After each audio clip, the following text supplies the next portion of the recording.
Aprovechamos para sumar ahora a Andrés Repetto, también analista internacional, que está del otro lado, para sumar más detalles y análisis a todo lo que está ocurriendo. Andrés, un placer tenerte allí del otro lado. ¿Cómo estás?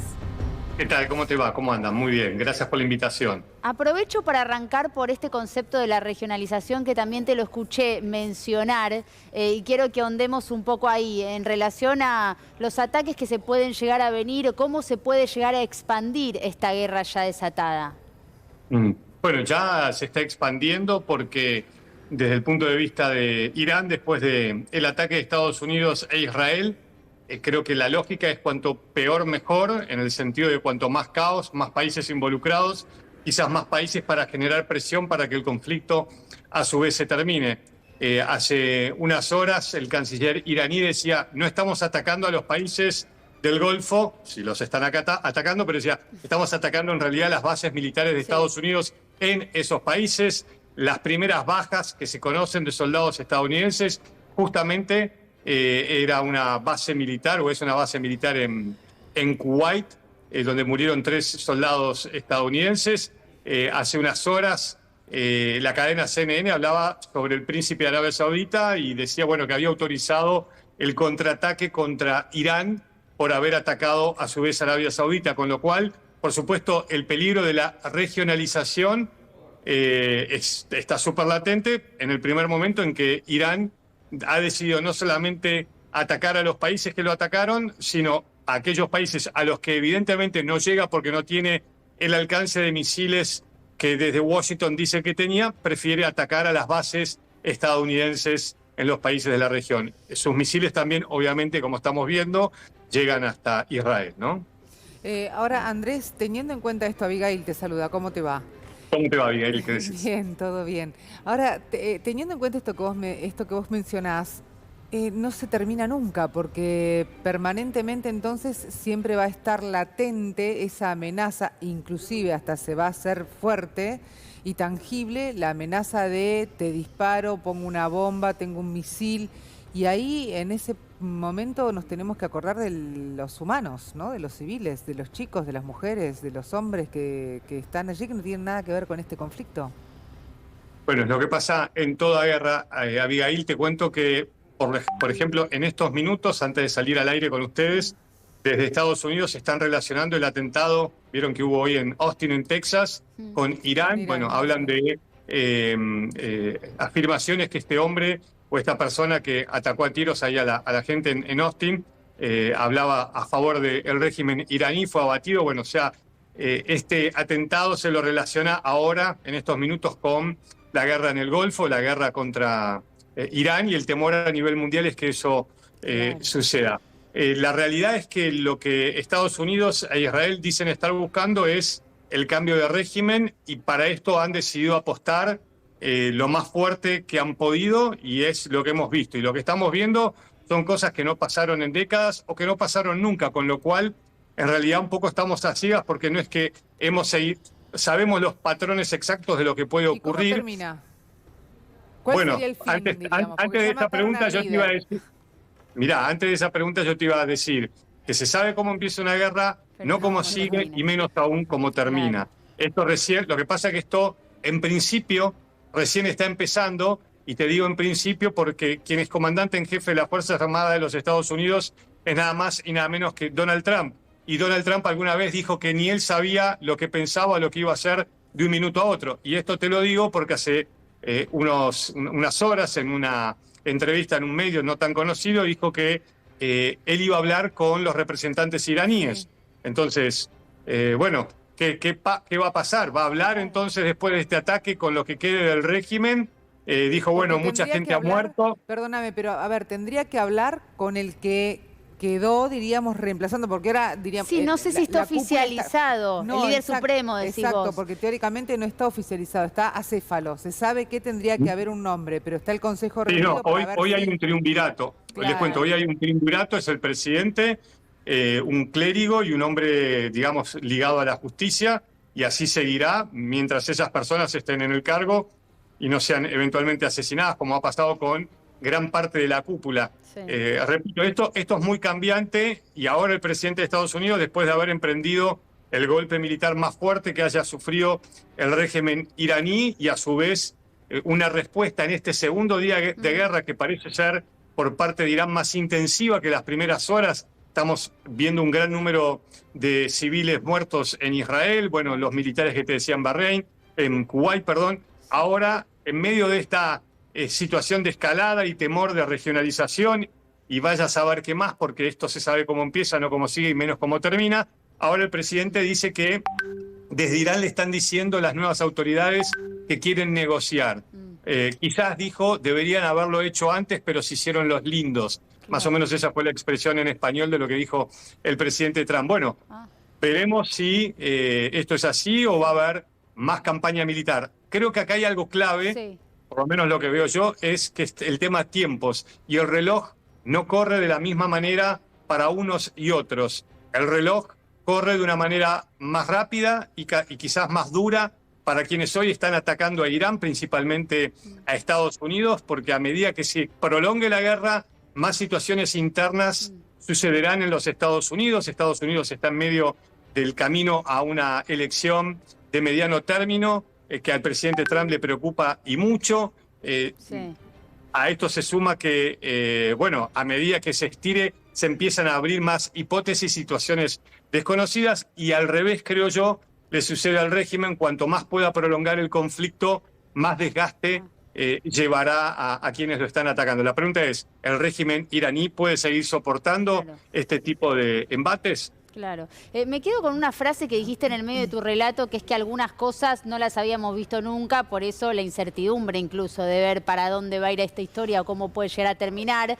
Esas cosas que no se vieron o que son más impactantes o que a vos particularmente más te impactan, tienen que ver con esto, con la contundencia del ataque en primera parte, que no se había visto, que no tiene precedentes o que no se había visto antes, digo, el de Estados Unidos e Israel, y después, no sé, la contraofensiva. Bueno, tiene que ver con que nunca se hubiese pensado que iban a terminar tan rápido como pasó con los terroristas de Hezbollah, que iban a matar al máximo líder de Irán, que iban a descabezar a toda la cúpula militar y también en parte política. Esas son situaciones realmente que no se habían visto, ¿no? Entonces, la apuesta es... Esta es la guerra más planificada, creo yo, en la historia de Israel y de los Estados Unidos. Yo recuerdo hace más de 25 años, alguna vez hablando con algún legislador en Estados Unidos, me decía, ¿por qué hay que bombardear Irán? Bueno, esto está pensado hace años de años de años. Bueno, es tan sencillo como bombardear, con eso solo se logrará lo que ahora dicen o decían que era la búsqueda de un cambio de régimen.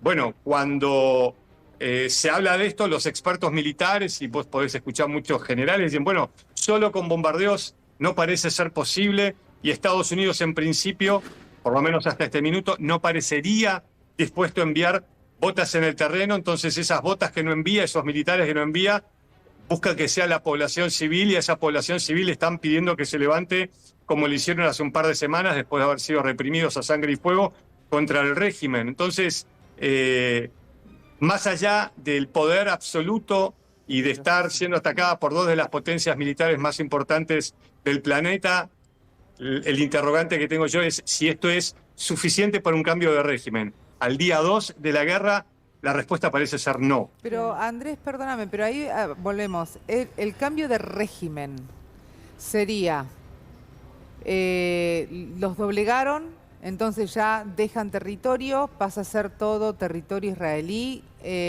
maneja parte de Estados Unidos. ¿Cuál sería el cambio de régimen? Bueno, es una expresión que están usando Trump, ¿no? Y el gobierno israelí, ¿no? Así se habla. Bueno, podríamos ver que quizás sea algo similar a lo que pasó en Venezuela, que sigue habiendo una dictadura, pero ahora es amiga de Estados Unidos y depende de Donald Trump.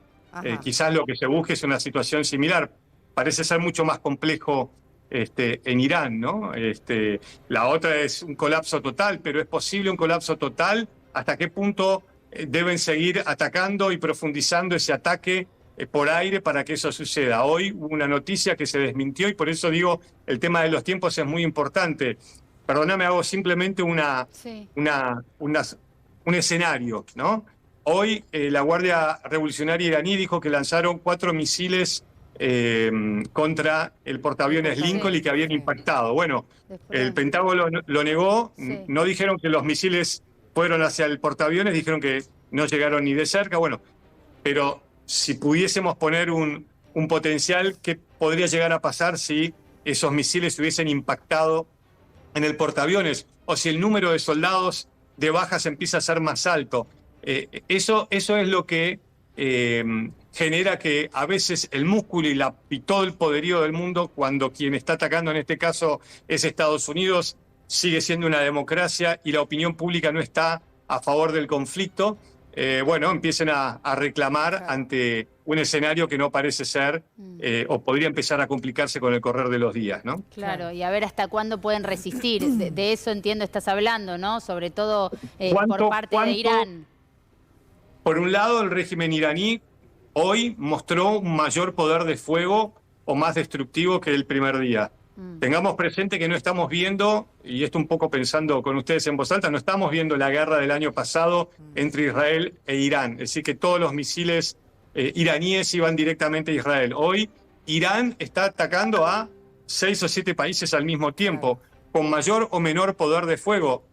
El mayor poder de fuego de Irán justamente son los misiles que tienen un alcance de poco más de 2.000 kilómetros y llegan a todos los países que estamos viendo. Esa es su arma más letal. Hoy el Pentágono decía, o el presidente Trump decía, le hundimos tantos barcos. Bueno, se sabe que la flota naval iraní no tiene nada que en comparación con el poder naval de los Estados Unidos, y quizás su poder en el estrecho de Hormuz pasa por otro lado. Entonces, el tema es, creo yo, cuanto más el régimen pueda resistir, más podrá mantenerse en el poder y podrá negociar, porque ese tiempo que está a favor eventualmente del régimen corre en contra de un país como Estados Unidos, de un presidente que no le pidió permiso al Congreso para ir a una guerra y constitucionalmente lo debe hacer, donde hoy las encuestas marcan que la gente en Estados Unidos no está a favor de este conflicto, donde hay una elección a mediano término. Es decir, se mezclan un montón de cosas internas que creo que por eso también Trump fue a la guerra. ¿Vos creés que por esa situación de la opinión pública a la que estás haciendo referencia y por lo electoral que le puede venir en el corto plazo, puede haber un retroceso por parte de los Estados Unidos, o una vez que encaran de esta forma no hay un retroceso? Que el retroceso en todo caso se va a dar por parte de Irán cuando no resista más. ¿Se entiende a lo que voy? No sé si lo veo a Trump retrocediendo, pero no lo sé. Bueno, podría ser una especulación cuando el presidente dice que podría hablar con el régimen, ¿no?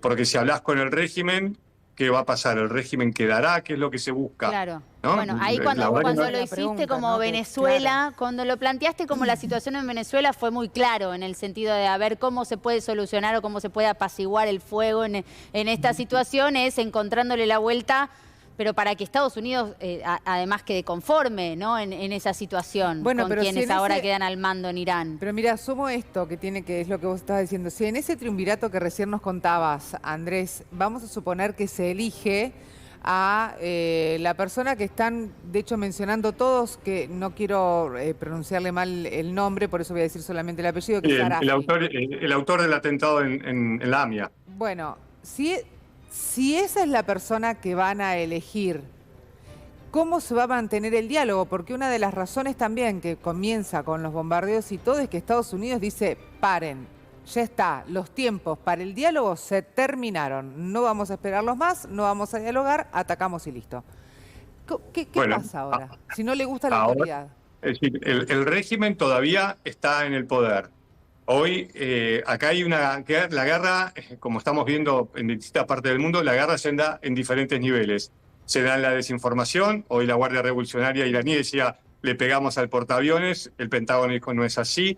Se da en las imágenes, que las estamos viendo continuamente, y cuando la imagen que se esperaba era de miles de personas, porque desde el exterior le están diciendo a los civiles salgan y levántense contra el régimen, y se difundieron algunas imágenes de algunos festejos en distintos puntos de Irán, pequeños, obviamente, imagínense el riesgo que eso significa, pero la otra imagen y la que difundía el régimen era una plaza llena en el centro de Teherán llorando a Jamenei, ¿no? Entonces, la guerra se da en diferentes niveles. También, obviamente, desde lo militar. El tema es que no queda claro que un ataque, por más profundo que sea, como lo estamos viendo, sea suficiente para ese primer objetivo que el presidente Trump planteó, que es cambiar el régimen. Claro. Entonces acá pero estamos hablando de Trump. Hoy dice una cosa, mañana dice otra. Entonces, bueno, el cambio de régimen, ¿qué significa? Que se desmorone. Bueno, estamos hablando de una nación de 92 millones de habitantes. Ese desmoronamiento puede causar una situación caótica en toda la región. O cambian algunas autoridades. Lo que estamos viendo es que está más de lo mismo, ¿no? Entonces, bueno, hay que ver si Estados Unidos sigue bombardeando y ahora el presidente Trump dice, bueno, vamos a hablar y busca negociar alguna situación. La verdad es que es Trump, no sabemos qué es lo que puede pasar. Acá por la supuesta ida a la guerra era porque Irán tiene un enriquecimiento muy superior, de acuerdo a la Agencia Atómica de las Naciones Unidas, de uranio, que es uno de los elementos para poder tener la bomba, pero no el único. También desde Estados Unidos se decía que Irán tenía una capacidad misilística para llegar a los Estados Unidos, y eso está comprobado que no es así. Bueno, entonces? por eso se va a la guerra. Bueno, habrá que ver si en una negociación futura los iraníes, como hicieron en el 2015, le dicen, tomá todo el uranio enriquecido que tengo, se lo damos a Rusia y a partir de ahí negociamos alguna situación. Estoy especulando porque Claro. ahora es el presidente Trump el que dice que podría hablar con lo que queda del régimen. Mientras tanto, la guerra continúa, los bombardeos continúan, las bajas continúan y la situación de impredecibilidad es una carta Claro. que siempre está en una mesa de una guerra. Y eso es lo más preocupante, ¿no? Porque digo, desde que se desata con el ataque por parte de los Estados Unidos e Israel y después el asesinato del líder supremo, digo, nunca, lo que decíamos hace un ratito con Gabriel, nunca fue un poco para atrás el asunto, no retrocedió, sino todo lo contrario, se puso más violento, todavía sigue en una escalada de violencia. No, totalmente. Entonces estamos De hecho, en ese clímax del peor momento también. incluso hace unos momentos la agencia francesa, recién antes de ir al vivo con ustedes, estaba hablando de explosiones en Jerusalén y situaciones similares en otros países del Golfo. Estamos en plena escalada.